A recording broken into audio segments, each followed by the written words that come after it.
Korang tahu Rainbow Skywalk yang ada kat Georgetown tak? Mesti tahu kan?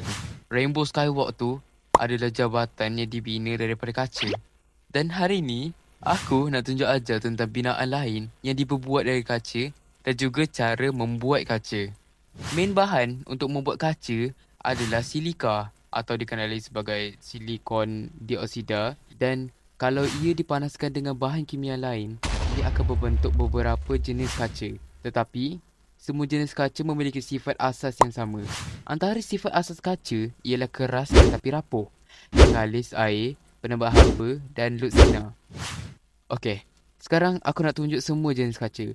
Pertama ialah kaca silika telaku. Kaca ni kan, bahan dia dibuat oleh silika je.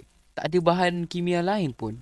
Untuk membuat dia kan, silika kena dipanaskan macam 1800 Celsius untuk melebur. Kaca ni juga tidak akan mengecut atau mengembang.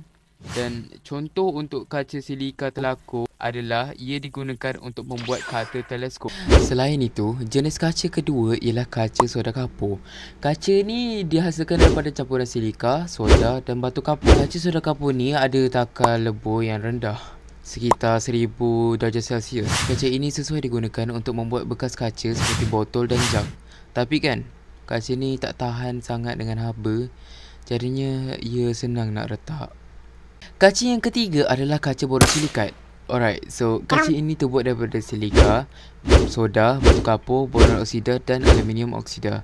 Kaca ni perfect untuk radas makmal sebab dia boleh tahan dengan haba yang tinggi. Bekali pengembangan yang rendah membuatkan dia tak senang nak retak. Akhir sekali ialah kaca pelambung. Dari namanya pun kita dah tahu dah. Salah satu bahannya adalah daripada pelambung, atau lagi panjangnya pelambung oksida, silika dan soda. Pelambung ni menggantikan kalsium untuk kaca yang lebih lembut dan tumpat. Kaca pelambung ni lagi berat dan ada indeks pembiasan yang tinggi. Kaca ni sesuai untuk buat prisma.